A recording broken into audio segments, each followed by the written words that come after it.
Friend, आप लोगों के लिए ये वीडियो बहुत ही खास है। ना आपका पैसा लगेगा, ना ज़्यादा समय लगेगा। अगर आप इस वीडियो तक आए गए तो ये वीडियो पूरा देखना।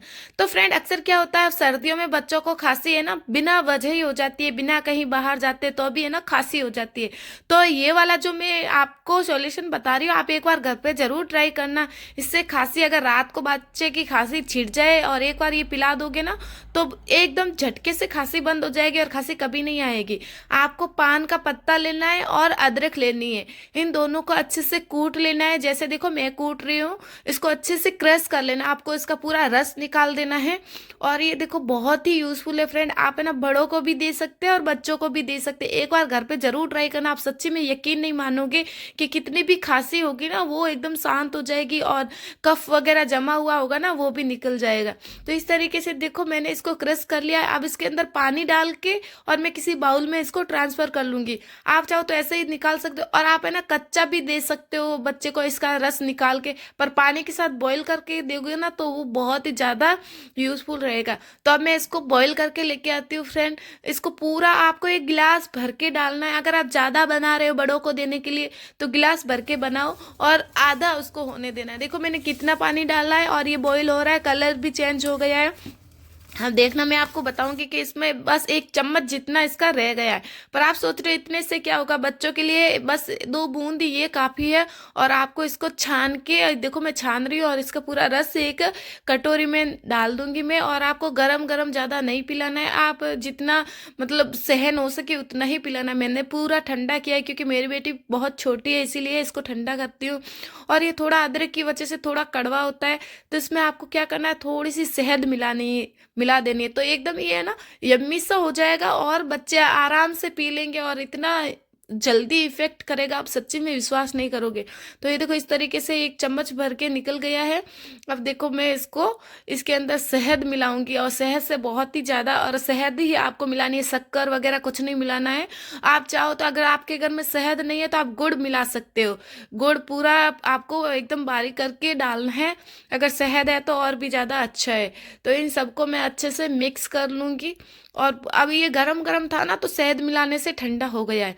अब देखो बच्ची तो सो रही है, मैंने उसको एक बार बना के पिला दिया। अब मैं पीऊंगी, क्योंकि है ना ये बड़े बच्चे बूढ़े कोई भी पी सकता है। ये घर का बना हुआ है तो किसी को भी नुकसान नहीं होगा। हम देखो बच्चे है ना दवाइयाँ पीते नहीं है, दवाइयों में पैसा भी हम कितना खर्च करते हैं। तो एक बार है ना बिना खर्च किए आप एक बार ये घर पे बना के देखिए। देखो 1 रुपए का पान का पत्ता आता है। और मेरी बच्ची को मैं इस ड्रॉप से पिलाती हूँ। मैंने बोला था ना छोटी है, तो मैं इसको ना ये 2 ml ही पिलाती हूँ, ज्यादा नहीं पिलाती हूँ, क्योंकि छोटे बच्चों को ज्यादा हीट करता है। तो आप इससे पिलाओगे ना, चम्मच से बच्चे क्या है गिरा देते हैं, पीते नहीं है। तो ये ड्रॉप से मैं पिलाती हूँ, आराम से पी लेती है। और मैं अभी ये 2 चम्मच पी रही हूँ, क्योंकि अगर कैसा भी कफ हो वो साफ हो जाता है। तो फ्रेंड, हम चलते हैं हमारी नेक्स्ट टिप्स की ओर। फ्रेंड, अक्सर क्या होता है, हम कुछ भी फ्राई करते हैं ना, तो तेल देखो बच जाता है, जला हुआ तेल। और उसमें बहुत सारे छोटे छोटे पार्ट होते हैं, वो भी रह जाते हैं, चाहे बेसन के हो, मैदे के हो। कुछ भी बनाते रहते हो तो उसके अंदर रह जाए, और वापस कभी यूज करना होता है। जैसे एक बार फ्राई किया ना, तो हम वापस यूज कर लेते हैं। अगर इसमें 2-3 बार हम कुछ भी फ्राई करते हैं ना, उस तेल को हमें कभी भी वापस फ्राई नहीं करना चाहिए फ्रेंड, क्योंकि ये हमारे सेहत के लिए अच्छा नहीं होता है। तो ये देखो मैंने एक बार इसके अंदर पकौड़ी बनाई थी, और ये देखो इसके अंदर कितना, और ज्यादा दिन तक इसके अंदर ये पार्ट रहेंगे ना, तो थोड़ा बदबू मारने लग जाएगा। इसीलिए मैंने रात को फ्राई किया, और सुबह ही में आपको क्या करना है, लोहे की छलनी लेनी है और उसके अंदर साफ कॉटन ले लेना है। और उस साफ कॉटन को एकदम अच्छे से पतला करके ऐसे छलनी के अंदर बिछा देना है। और आप कढ़ाई के नीचे थोड़ा सा साइड में ना टिश्यू पेपर ले लीजिए, क्योंकि इस तरीके से हम इसमें डालेंगे ना, तो पीछे की तरह ऑयल गिर सकता है और हमारा जो स्लैब है गंदा हो सकता है। तो ये देखो तेल जितना भी था ना, वो एकदम कॉटन से पार होके देखो कैसे अच्छे से क्लीन मतलब निकल रहा है। और जो ऊपर जले हुए पार्ट होते ना, वो कॉटन के ऊपर है। अब छलनी से हम छानेंगे ना, तो इतना अच्छे से नहीं आता है, छोटे छोटे टुकड़े और ऑयल के अंदर चला जाता है, और ऑयल थोड़े दिन में खराब हो जाता है, बदबू आने लग जाती है। और ये देखो जितना भी जला हुआ पार्ट था वो इस तरीके से आ गया है। तो ये फ्रेंड आप देख ही सकते हो कितना साफ और क्लीन तेल निकला है, और एकदम साफ। तो बढ़ते हम अपनी नेक्स्ट टिप्स की ओर। फ्रेंड अक्सर क्या होता है, कांच की चूड़ियाँ पहननी सबको पसंद है। अगर हम शादी विवाह में जाते हैं तो हम एक्स्ट्रा लेके जाते हैं, पर कैरी करना बहुत ही मुश्किल हो जाता है क्योंकि बैग के अंदर बहुत सारा सामान होता है। तो कांच की चूड़ियाँ थोड़ी सी टूटने की या गिरने का डर रहता है। तो आप लोगों के लिए आज मैं इतनी मज़ेदार टिप्स लेके आई हूँ कि आप कितनी भी है ना कांच की चूड़ियाँ आराम से बैग के अंदर कैरी करके लेके जा सकते हो। तो आपके पास ऐसा सॉक्स होगा फ्रेंड, सॉक्स तो हर घर में रहते ही हैं। तो आपको क्या करना है, बड़ा वाला सॉक्स लेना है और आपके पास कितनी भी चूड़ियाँ होगी ना, आपको सॉक्स के अंदर डाल देनी। अब कैसे डालनी है, आप आराम से देखो, आपको एक एक करके इस तरीके से चूड़ियाँ डालनी है। और सॉक्स ये थोड़ा सा छोटा है इसीलिए मेरे को थोड़ी प्रॉब्लम हो रही है, आप थोड़ा सा बड़ा लोगे ना तो आराम से चली जाएगी। और इससे ना आपकी चूड़ी ना हिलेगी, आप कितना भी ऊपर से गिराओगे ना तो भी नहीं टूटेगी, एकदम आराम से फिट होके रहेगी इसके अंदर। आप एक बार घर पे ये ट्रिक्स करके ज़रूर देखना फ्रेंड, सच्ची में बहुत ही यूज़फुल है। अब मैं कहीं भी जाती हूँ तो चूड़ियों को कैरी करके ऐसे ही लेके जाती हूँ। और ये देखो इतने आपको आराम से इस तरीके से रखनी है, क्योंकि देखो कांच की चूड़ियाँ बैग में रखते तो टूट जाती है, और कहीं ट्रॉली बैग में वगैरह रखते तो वहाँ भी टूट जाती है, बहुत सारे सामान रहता है। तो कांच की चूड़ियाँ बहुत ही नाजुक होती है। इस तरीके से देखो मैंने सेट कर लिया। फिर आपको क्या करना है, ऐसा थोड़ा सा ट्रस ऐसे घुमा के और फिर अब वापस आपको ऊपर कर लेना है। तो इसके अंदर क्या है, डबल कवर हो जाएगा। और डबल कवर होगा ना, आप चाहे देखो कितना भी करो चूड़ी हिलेगी नहीं, और कितना भी दबाओ तो चूड़ी नहीं टूटेगी। देखो कितना अच्छे से सेट होके रखी है। तो फ्रेंड हम बढ़ते हैं हमारी नेक्स्ट टिप्स की ओर। फ्रेंड अक्सर क्या होता है, चार्जर बैग में रहता है या फिर है ना कहीं घर में भी रहता है। ऐसा चार्जर होता है ना वो बहुत जल्दी टूट जाता है। ये देखो मेरा टूट गया तो मैंने टेप लगा के रखी है।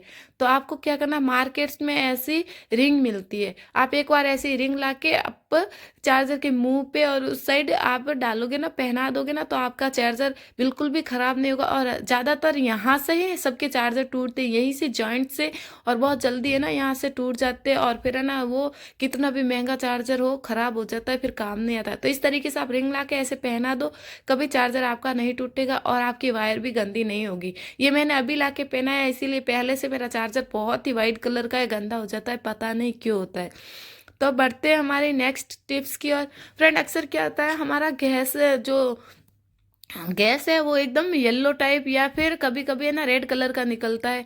और कभी कभार है ना हम ऐसे छोटा बर्तन रखते हैं ना तो उसमें ऐसे बबक बबक ऐसी बबकने की आवाज़ आती है, और गैस एकदम जोर से बबकने लग जाता है, क्योंकि वो साइड से लीकेज होने लग जाता है, जहाँ हमारा बर्नर होता है ना यहाँ से लीकेज होने लग जाता है। तो फ्रेंड आपको क्या करना है, जहाँ से आपका ये जो लीकेज हो रहा है ना, वहाँ आपको ये बर्नर के ऊपर कॉलगेट लगा देनी है। आपको अच्छे से इसके चारों तरफ घुमा घुमा के कॉलगेट लगा देनी है। फिर आप देखना आपका गैस, कितना भी छोटा बर्तन गैस के ऊपर रखोगे वो बबकेगा नहीं, क्योंकि आपने हर बार देखा होगा कटोरी रखते हैं कुछ गर्म करने के लिए, एकदम नीचे से है ना वो आग निकलने लग जाती है, इसकी फ्लेम नीचे से आ रही होती है, तो हम डर जाते हैं। और कभी कभार ऐसा रेड कलर की फ्लेम भी निकलने लग जाती है। आप देखो यहाँ से बिल्कुल भी लीकेज नहीं होगा और हमारा गैस भी वेस्ट नहीं होता। ऐसी छोटी छोटी टिप्स है, मैं आप लोगों के लिए बहुत ही मेहनत करके लाती हूँ फ्रेंड। तो आप एक कमेंट तो बनता ही है, आप प्लीज़ ये कमेंट करके हमें बताइए कि आपको हमारी टिप्स कहाँ कैसी लगती है और आप हमारी वीडियो कहाँ से देखते हैं। तो फ्रेंड चलते हैं हम हमारी नेक्स्ट टिप्स की और जो बहुत ही यूज़फुल होने वाली है। फ्रेंड अक्सर क्या होता है, हमारा गैस सिलेंडर आप लोगों ने देखा होगा कभी कभी कि इसके अंदर गैस रहता है फिर भी बहुत जल्दी ख़त्म हो जाता है, या फिर क्या होता है कि हमारा गैस लीकेज होता है, हमें पता ही नहीं चलता है, और कभी कभार बदबू आती है, हमें पता ही नहीं लीकेज है या नहीं। तो आपको क्या करना है, एक अदरक लेनी है और अदरक को इस तरीके से ऊपर रख देना है। इससे क्या होगा, आप ऊपर रखोगे ना तो आप लोगों को पता चल जाएगा। आप 2 घंटे रखना या फिर 1 घंटे रखना, आपको इसका रिजल्ट थोड़ी देर में ही मिल जाता है। तो ये मैंने 1 घंटा हो गया है रखा है, और इससे पहले मैं आपको जब तक ये हमारा 1 घंटा हो जाए उससे पहले आपको ये बता दूं, ये साइड में जो अल्फ़ाबेट और 28 लिखा हुआ है फ्रेंड, आप सबको पता है इसका मतलब क्या होता है। फ्रेंड ये हमारी एक्सपायरी डेट होती है गैस सिलेंडर की। ये ए का मतलब होता है, ए में है ना जनवरी फरवरी मार्च आते हैं, और बी में मार्च अप्रैल मई आते हैं, ऐसे ना डी तक होता है, और पीछे 28 है, ये हमारी एक्सपायरी डेट है। जैसे कि ए है, ए में है ना जनवरी फरवरी मार्च और 28 मतलब 2028 तक ये हमारे गैस सिलेंडर चलेगा। मतलब गैस नहीं चलेगा, ये गैस टंकी, इसके बाद इस टंकी को कभी भी यूज़ नहीं लेते हैं यहाँ के लोग। तो आपको है ना ये ध्यान रखना चाहिए। अब देखो 2 घंटे हो गए हैं, 2 घंटे तो लगभग तक नहीं हुए हैं, कम ही है। और इस तरीके से देखो, इसके ऊपर एकदम पानी जैसा और कलर भी चेंज हो जाता है। अगर आपको लगे कि अदरक के ऊपर कलर चेंज हो गया है, तो इसका मतलब आपका गैस लीकेज हो रहा है। तो फ्रेंड, आपसे मिलते हैं फिर एक